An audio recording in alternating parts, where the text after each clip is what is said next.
people who aren't wealthy enough to be able to afford the urgent medical services they need. And that situation should not occur in this country, in this time. It's just insane. This is 2009, almost 2010.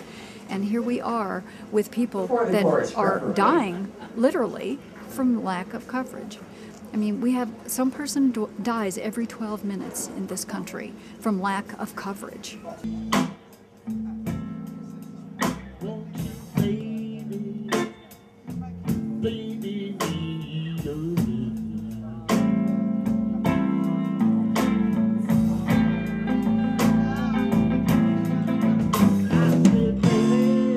And then there's a question if it will get passed.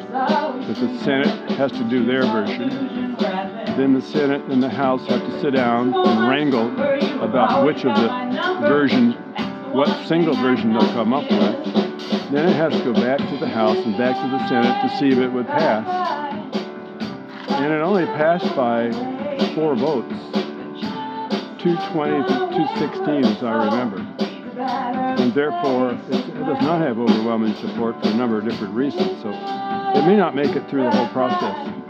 It may be a blessing in disguise, and then we can start with a totally different platform. A totally different platform starting with single payer, which in 10 years would save at least $1 trillion. We want to get that word out to people. We want them to find it out for themselves, and so that because they may not believe us, you know. But we want them to go and look it up for themselves, and so we give them the information they need to do that. And then we want them to contact their legislators and the White House and let them know they're not going to stand for any more scamming. Basically, that's what we're trying to do, is to get the word out.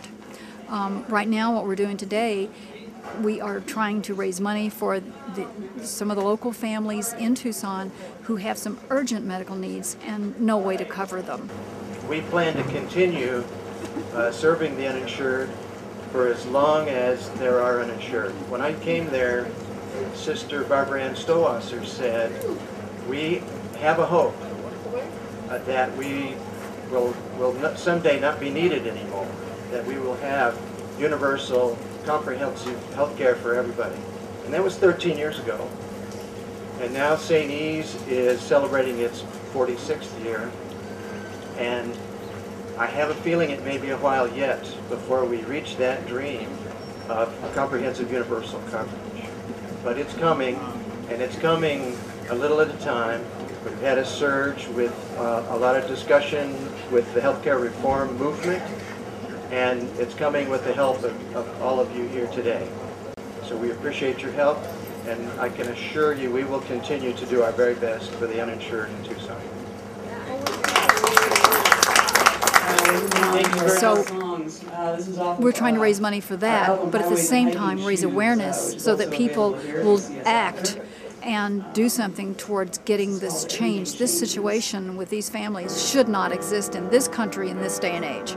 It's just a travesty that anyone should go without the health care they need and lose their life because they don't have enough bucks to pay for it. I mean, that's just not civilized, frankly. I think we have to think about what the next step is. I think for sure we have to continue to press the single payer or Medicare expanded and improved to cover everybody. That won't go away. And I think the energy needs to continue on that, and I think it will.